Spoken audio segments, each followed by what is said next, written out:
Você já lidou com o drama da depressão? Alguém na sua família já enfrentou depressão? Algum amigo seu já lida com isso há tempo?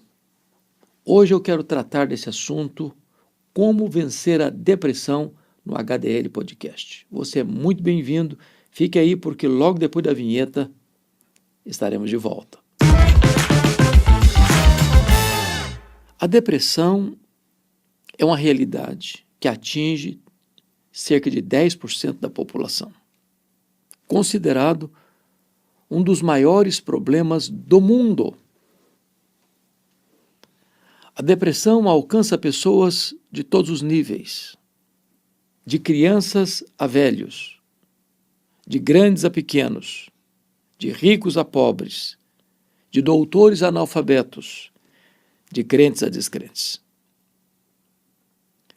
A depressão é multicausal, mas ela é a causa de muitas outras doenças perigosas.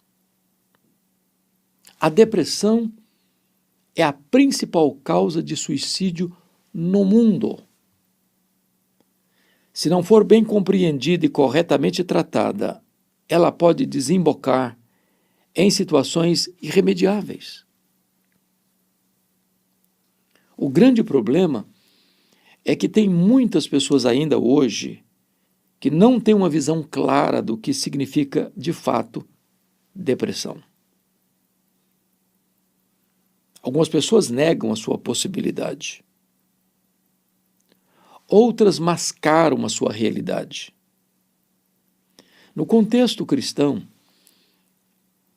há dois extremos que eu considero que precisam de reparo. Primeiro, a visão de T.L. Osborne.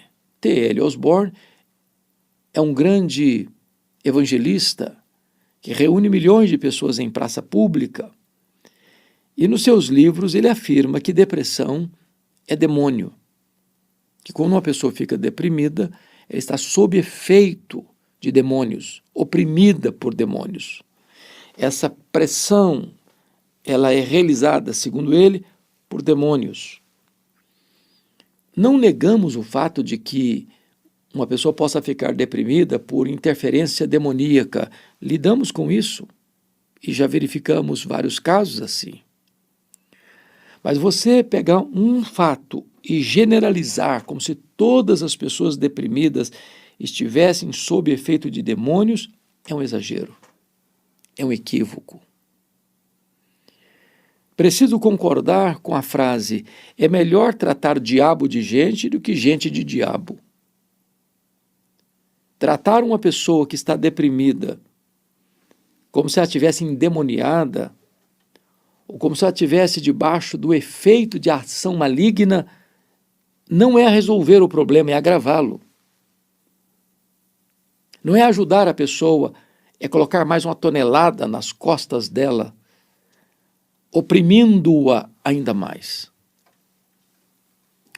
No outro extremo, nós poderíamos evocar o que Jay Adams, ilustre pastor e teólogo, escritor americano, quando ele, no seu livro O Conselheiro Capaz, afirma que depressão é pecado. E é possível que seja. Temos, por exemplo, na Bíblia, o caso de Davi, lá no Salmo 32, 38, 51, ele retrata os efeitos físicos, inclusive, do seu pecado não confessado. Seus ossos ardiam, seu vigor se tornou em sequidão de estio, ele alagava o seu leito com as suas lágrimas, ele estava consumido pela culpa, atormentado pela sua transgressão. E óbvio, o quadro dele era um quadro depressivo, até que destampou o coração e confessou o seu pecado, encontrando em Deus perdão. Então é possível que uma pessoa, de fato, fique deprimida quando ela está em pecado, ou ocultando o pecado, ou vivendo debaixo do chicote da culpa, sem pausa. Agora, da mesma maneira que T.L. Osborne equivoca-se reduzindo a depressão à ação demoníaca, penso eu que também reduzir a depressão a pecado é um exagero e um extremo. Porque é possível que a depressão não decorra de algum pecado específico, não tratado, não resolvido, não perdoado. Em outras palavras, é possível que uma pessoa cristã e cheia do Espírito Santo lide com uma depressão. É claro que não é consenso, mas entendo que a depressão é uma doença que precisa ser tratada como tal. Andrew Solomon, no clássico sobre depressão, O Demônio do Meio-Dia, o título do livro dele, um dos grandes clássicos sobre o assunto, entende que depressão é doença e precisa ser tratado com remédio, com terapia e com fé. Quantas pessoas que precisariam estar tomando uma medicação para regular aí essa questão no organismo, tirando então esse peso, trazendo melhora para a pessoa. E se lidarmos apenas como demônio ou pecado, não estamos resolvendo esse problema. Me permita ilustrar. Eu estava pregando numa das nossas capitais, tratando do assunto depressão, quando uma jovem se levanta no auditório e disse: é um absurdo o que o senhor está falando, que uma pessoa crente possa ficar deprimida. Como assim? E eu respondi para ela: minha filha, como é que uma pessoa crente pode ter miopia e precisar usar óculos? Como é que uma pessoa crente pode ter um problema cardíaco? Como é que uma pessoa crente pode ter um problema renal? Por que daqui para cima é uma coisa, daqui para baixo é outra? Então, esse preconceito com respeito à depressão tem levado muitas pessoas a viverem o processo da depressão e a negarem o processo, agravando ainda mais a sua situação, ou não buscando recursos médicos, porque na cabeça de muita gente, você ir a um psiquiatra, que é o especialista da área, é médico de doido. E você estaria como que fazendo um atestado: eu sou maluco, eu sou doido. Não, não, não. Então, a depressão precisa ser tratada como tal. É preciso ter identificação mesmo, é preciso ter o diagnóstico correto mesmo. É demônio? Pode ser. A pessoa que está envolvida com o cultismo aí pode estar debaixo de efeito de ação demoníaca. Ou uma pessoa que cometeu um pecado e ele está guardando esse pecado no coração e não abre o coração e não confessa o seu pecado, pode estar atormentado. Claro, pode sim. Agora, é possível que uma pessoa cristã lide com isso. Quando eu olho para a Bíblia, eu vejo homens como Moisés, que pediu a morte. Eu vejo um homem como o profeta Elias, que pediu para si a morte. Eu vejo um profeta Jonas que quis morrer. Eu vejo um apóstolo Paulo que diz que chegou a ponto de desesperar-se da própria vida. Eu encontro na história da igreja homens que lidaram com depressão, como Martinho Lutero, como John Bunyan, como David Brainerd, como William Cowper, como Charles Haddon Spurgeon. Diríamos que esses homens estavam sob efeito de demônios ou com algum pecado não confessado? Não, eram homens de Deus, cheios do Espírito Santo.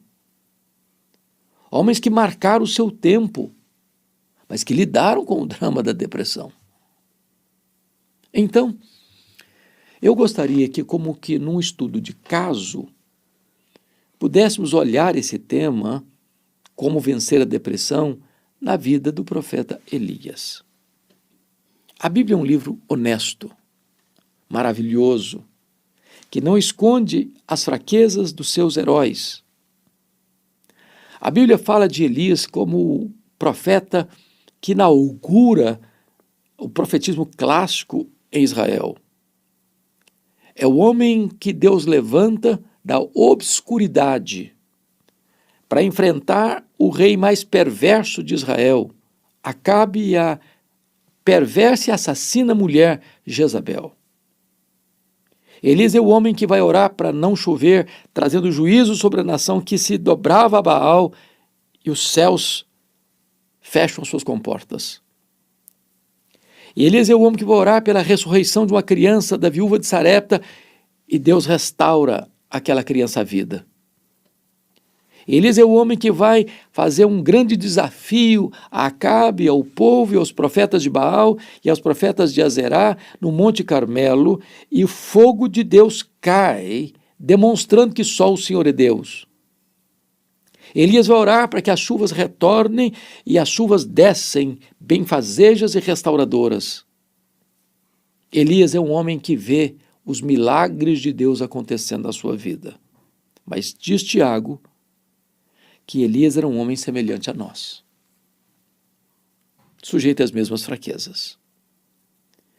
É por isso que o autor sagrado, em 1 Reis, capítulo 18, mostra-nos Elias no seu ponto mais sublime, das suas vitórias mais retumbantes, de uma nação inteira reconhecendo que só o Senhor é Deus. Mas logo em seguida, no capítulo 19, nos mostra Elias no seu estado pior, que recebe uma ameaça de morte em 24 horas da rainha Jezabel, e ele teme, e ele foge, e ele quer morrer. Às vezes a vida é assim. Você oscila entre o pico do monte e o vale mais profundo. Alegria numa hora e tristeza profunda na outra. Celebração numa hora e choro na outra. Oscilamos como uma gangorra. Agora, permita-me levantar aqui quais foram as causas da depressão de Elias, esse gigante de Deus, que está com vontade de desistir de tudo e morrer.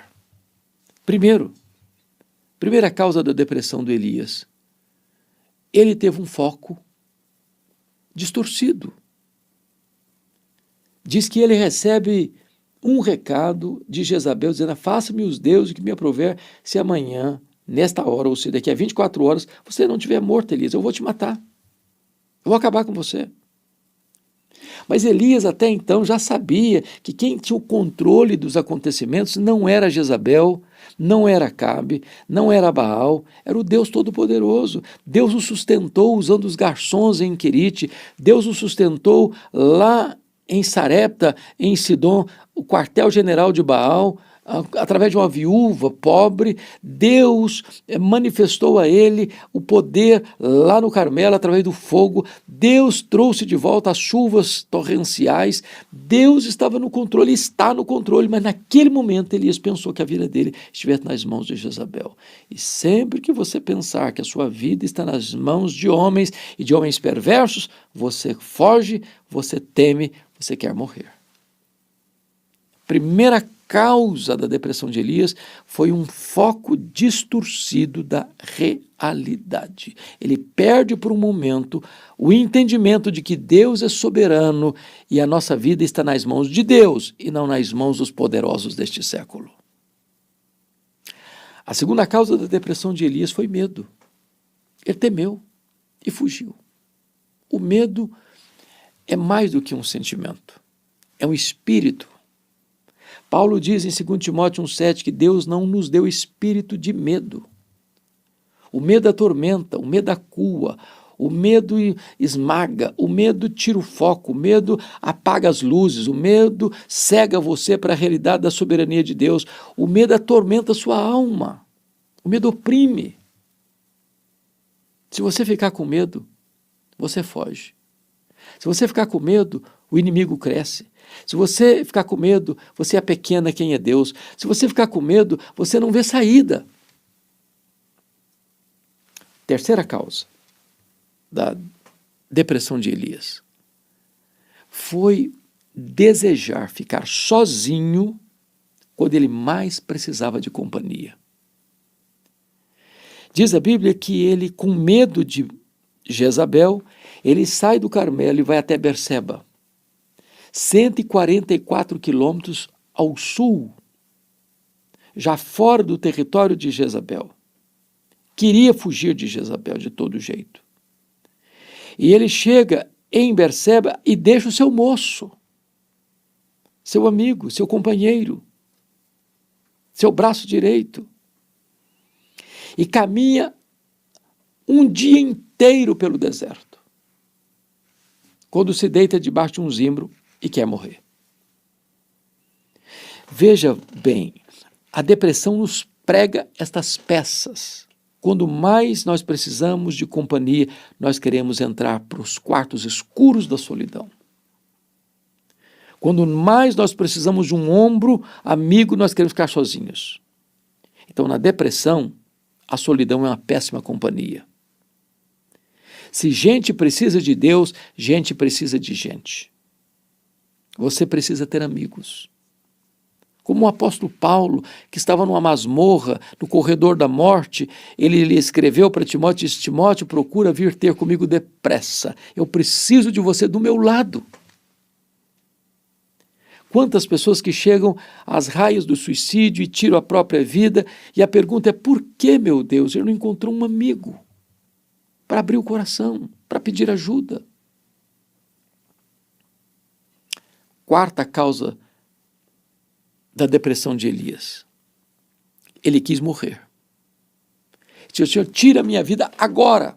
Ele dá o diagnóstico e aplica a solução. Eu quero morrer, e eu quero morrer hoje, quero morrer agora. Chega, basta, não aguento mais. Não aguento mais. Fim da linha para mim, fundo do poço para mim. Eu quero morrer. Agora, preste atenção. Quando uma pessoa deprimida diz: eu quero morrer, na verdade ela não quer morrer. O que ela está dizendo: eu não aguento mais essa situação. O que ela está dizendo é o seguinte: eu não estou vendo saída. Quando uma pessoa deprimida diz: eu quero morrer, ela está dando um grito: socorro, me ajude. Eu não sei mais o que fazer. Há alguns mitos no que tange ao suicídio. Um deles é que uma pessoa que diz que quer morrer, ela nunca vai se matar. Isso é mito. Porque 80% das pessoas que tiram a sua vida deram sinais, acenderam um alarme, ligaram um alarme, gritaram. É preciso ouvi-las. É preciso ler as placas. É preciso discernir os sinais. Segundo, quando uma pessoa diz: eu quero morrer, é porque na cabeça dela, o problema dela é tão grande, tão intrincado, tão difícil de resolver, que ela não vê nenhuma saída. E aí, quando ela atenta contra a própria vida, ela está cometendo um segundo erro muito grave. Porque na cabeça dela, tirar a vida é interromper o fluxo desse sofrimento. Só que a morte não é o fim da linha. Não temos autorização para tirar a vida de uma outra pessoa, nem tirar a nossa própria vida. Isso é autoassassinato. Dar a vida e tirar a vida são prerrogativas exclusivas de Deus. Só Deus tem esse poder, só Deus tem essa prerrogativa. É usurpar um direito exclusivo de Deus. Elias quer morrer. Mas mais do que isso, por que Elias ficou deprimido? Ainda em quinto lugar, a depressão dele é provocada pela confusão mental que está ainda girando na cabeça dele em alguns pontos. Primeiro, ele diz: eu fiquei só. Eu sou o último representante da piedade na terra. Não tem mais ninguém, acabou. E Deus: não, filho, você está errado. Tem 7.000 ainda.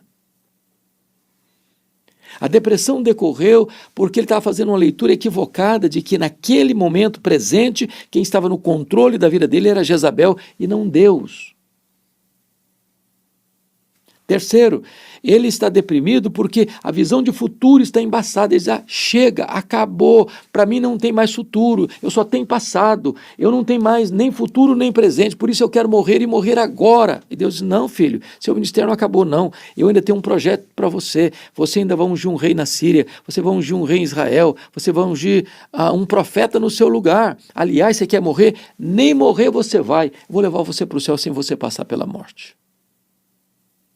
Então, se nós queremos lidar vitoriosamente com a depressão, nós precisamos fazer um diagnóstico adequado, porque a cura começa pelo diagnóstico certo. Se você mascar o diagnóstico, você não tem como tratar de maneira eficaz o problema. Pois bem, então, vimos aqui as causas da depressão de Elias. Nós estamos num estudo de caso. Vamos ver agora a cura da depressão de Elias. O que Deus fez? Em primeiro lugar, ele estava deitado debaixo de um zimbro. Veja que ele andou 144 quilômetros do Carmelo a Berseba. E você sabe que um cidadão, em média, percorre 35 quilômetros por dia. Então nós estamos falando que esse camarada, ele, como se fosse uma jornada de 4 dias, do Carmelo a Berseba. Depois, dali para frente, sozinho, ele caminhou um dia pelo deserto. Deserto causticante, arenoso, pedregoso, perigoso. Portanto, esse camarada está exausto. Quando ele deita debaixo de um zimbro, é como se ele estivesse no leito do CTI, já se despedindo da vida, no sentido de que para mim não tem remédio, para mim não tem terapia, para mim não tem cura, para mim não tem salvação, para mim não tem solução. Então ele dá o diagnóstico e diz assim, e aplica o remédio, eu quero morrer. Mas eu quero morrer já, é agora, é hoje, basta. Eu não sou melhor do que os meus antepassados. Então, como é que Deus cura diante de um quadro desse? Primeira coisa que Deus faz é um toque sobrenatural. Ele deita debaixo daquele zimbro e dorme, atormentado, e um anjo o toca. Por que o anjo tocou? Por que o anjo apenas não falou com ele? O anjo toca. Como aquele leproso que chegou diante de Jesus, coberto de lepra, e disse para Jesus, Senhor, se tu quiseres, tu podes purificar-me. E Jesus, profundamente compadecido dele, o tocou e disse, quero, fica limpo. Imediatamente ele ficou limpo. Um leproso não pode ser tocado. Quem toca num leproso fica impuro. Mas em vez do puro tocar o impuro e o puro ficar impuro, o puro toca o impuro e o impuro fica puro. Porque Jesus tem poder. O Senhor toca em Elias com um anjo. Isso é um mimo da bondade e da graça de Deus para Elias. Você é importante, meu filho. Os céus conectam com a terra. Os anjos estão aí do seu lado, cuidando de você. O anjo do Senhor está aí do seu lado para dar uma afago em você, para dar um carinho em você, para dar um abraço em você, para tocar você. Esse é o primeiro remédio. Você tem valor. Como Deus disse para Agar, que caminhava pelo deserto, errante, como um menino, sem pão, sem água, o menino já está desfalecido debaixo de uma árvore, e ela se distancia e só consegue chorar, porque ela foi expulsa de casa, não tem nome, não tem herança, é essa mulher, é essa escrava, é esse filho, e de repente, quando tudo está acabado para ela, é o próprio Deus que clama dos céus, Agar. Ela tem nome, ela tem valor, ela tem dignidade, ela é importante para Deus. Você é importante para Deus. O segundo remédio que Deus aplica para curar a depressão do Elias é cardápio especial no deserto. Quando Elias acorda, com o toque do anjo, ele vê uma mesa com pão, com água, um banquete para o deserto. Tem hora que você precisa comer, sabia? A depressão tem isso, tira o apetite às vezes. E Deus está dizendo, meu filho, quer cuidar de você. Você precisa se alimentar. Tem muito tempo que você não tem uma refeição digna, você está correndo já há alguns dias, desesperado, aflito, fugindo, com medo. Coma, se alimente, cuide do seu corpo. Eu quero lhe oferecer uma refeição especial. O terceiro remédio que Deus fez para curar o Elias foi sonoterapia. Deus deu a ele comida, Deus deu a ele água, Deus o colocou para dormir. Às vezes a pessoa depressiva rola a noite inteira, noites a fio, não consegue conciliar o sono, é um tormento na alma, é uma perturbação na mente, é um desassossego na vida, e Deus está dizendo, meu filho, eu quero lhe dar uma terapia intensiva, eu quero trazer para você um spa celestial, eu quero matricular você e inscrever você no melhor hotel 5 estrelas do deserto, eu vou cuidar de você aqui, comendo, bebendo e dormindo. Você precisa de um afago, você precisa de um carinho, você precisa de um mimo, e é isso que eu estou lhe dando. Quarto remédio para curar a depressão do Elias. Ele sai dali com o pão do anjo, que é um pão sobrenatural, caminha 40 dias pelo deserto, até o Monte Horebe, e aí se enfia numa caverna. E então Deus aparece e pergunta para ele, o que faz aqui, Elias? Sempre que Deus faz essa pergunta para alguém, o que faz aqui, é porque essa pessoa está no lugar errado. Ela devia ter outra direção na vida. Mas o que Deus está querendo dizer? O que faz aqui, Elias? Ele está dizendo assim, meu filho, vem aqui para fora, abre a caixa da ferramenta, abre esta tampa da caixa dos terrores, ponha para fora, desabafa. Tem muita gente que precisa desabafar, está entupida, sufocada, guardando muita coisa. Elias viveu 3 anos e meio de muita tensão, muita tensão, muita tensão. Ele teve que ficar escondido em Querite. Ele teve que demorar muito tempo na terra da prova, lá no território de Baal, em Sarepta. Ele voltou e tem que confrontar um rei impiedoso, ele tem que confrontar uma nação apóstata, ele tem que enfrentar os profetas de Baal. Agora ele está debaixo de uma sentença de morte, de uma ameaça de morte, e ele está fugindo, correndo para aqui, para ali, para acolá, correndo em desertos. Deus diz, meu filho, põe para fora. Conta aí o que está doendo. Esprema o pus da ferida. Eu estou aqui para te ouvir.